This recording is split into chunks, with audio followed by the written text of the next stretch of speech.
السلام علیکم ورحمۃ اللہ وبرکاتہ۔ امید کرتی ہوں کہ آپ تمام خیریت سے ہوں گے۔ آج ہم مضمون اردو کا مطالعہ کریں گے۔ جیسا کہ آپ سب جانتے ہی ہوں گے کہ پچھلی جماعت میں ہم نے سبق وفادار ہاتھی کی پہلی عبارت کا مطالعہ کیے تھے۔ ہم پہلی عبارت میں ہوا کیا تھا کہ لکھنؤ کا ایک نواب صاحب رہا کرتا تھا۔ وہ کیا ہے، زیادہ تر ہاتھی پالا کرتا تھا۔ اس میں سے ایک ہاتھی کیا نام تھا؟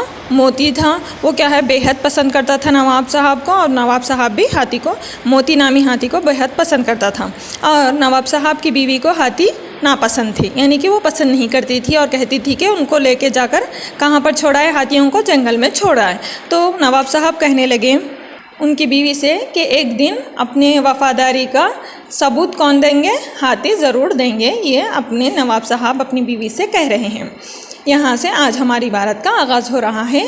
بغور سماعت فرمائیے۔ ایک روز محل کے باغیچے میں شہزادہ کھیل رہا تھا۔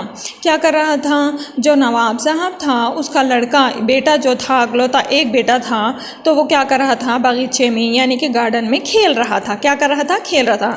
اچانک کہیں سے ایک سانپ نکلا۔ اچانک سے کیا ہو گیا؟ وہ باغیچے میں سانپ نکلا جو شہزادے کی طرف بڑھ رہا تھا۔ تو سانپ کیا کر رہا تھا؟ شہزادے کی طرف بڑھا آ رہا تھا، یعنی آگے کے شہزادے کی طرف آگے بڑھ رہا تھا۔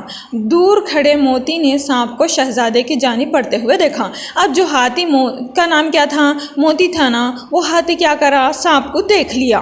دیکھ کے کیا کرا؟ وہ تیزی سے لپکا اور اس نے سانپ کو اپنے پیروں سے روند کر مار ڈالا۔ اور یہاں پر کیا کرا ہاتھی؟ اس کو دیکھ لیا، سانپ کو، شہزادے کی طرف سانپ جا رہا ہے، وہ کون دیکھے؟ موتی نامی ہاتھی دیکھ لیا۔ اب وہ موتی کیا کرنے لگا؟ اب جو ہاتھی کیا ہوتے ہیں، بہت موٹے موٹے ہوتے نا، تو وہ ہاتھی کیا کرنے لگا؟ اپنے موٹے موٹے پاؤں سے اس کے اوپر پیر رکھ کر اس کو مار ڈالا۔ کس کو؟ سانپ کو۔ تبھی نواب صاحب کی بیوی باغیچے میں شہزادے کو لینے کے لیے آ گئیں۔ تبھی کیا ہو گیا؟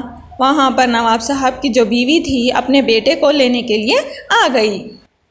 شہزادے کے نزدیک مرے ہوئے سانپ اور موتی کو کھڑا دیکھ کر انہیں یہ سمجھنے لگی۔ شہزادے کے قریب کیا تھا؟ مرا ہوا سانپ تھا۔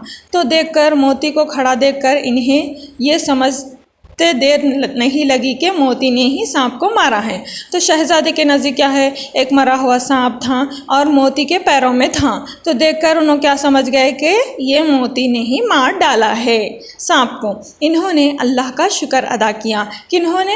نواب صاحب کی بیوی نے کیا کیا؟ اللہ تعالیٰ کا شکر ادا کیا، کیونکہ وہ اپنے بچوں کو صحیح سلامت واپس پا لیے۔ اس نے ایک ہاتھی کے ذریعے ان کے بیٹے کی جان بچائی۔ کہ اللہ تعالیٰ کا شکر ادا کرتے ہوئے نواب صاحب کی بیوی اور کہنے لگی کہ اس نے ایک ہاتھی کے ذریعے ہی اپنے بچے کی جان بچائی۔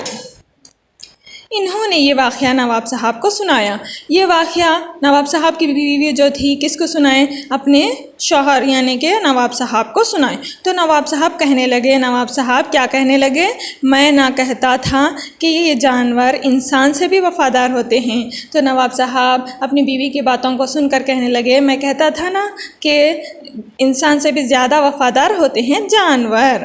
نواب صاحب کی بات سن کر ان کی بیوی شرمندہ ہو گئی۔ نواب صاحب کی بیوی کیا ہو گئی؟ شرمندہ ہو گئی۔ نواب صاحب کی باتیں سن کر ان کی بیوی شرمندہ ہو گئی اور اب وہ ہاتھیوں سے محبت کرنے لگی، اور آخرکار نواب صاحب کی بیوی بھی ہاتھیوں سے محبت کرنے لگی۔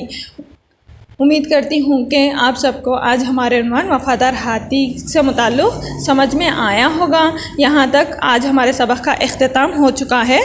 اس میں ہوا کیا تھا کہ ہاتھی جانور ہمیشہ وفادار ہوتے ہیں۔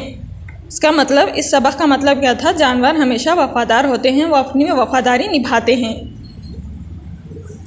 آج آپ کا ہوم ورک ہے پیج نمبر 34 پہ، پیج نمبر 34 نکالیے، ٹیکسٹ بک کھولیے، ٹیکسٹ بک میں دیکھیے پیج نمبر 34 پہ صحیح جملوں کے سامنے صحیح اور غلط جملے کے سامنے غلط کا نشان لگائیے۔ یہ جملے پڑھیے اور ان کے سامنے صحیح اور غلط کا نشان لگا کر مجھے پوری مکمل تصویر سینڈ کریے۔ جزاک اللہ خیر۔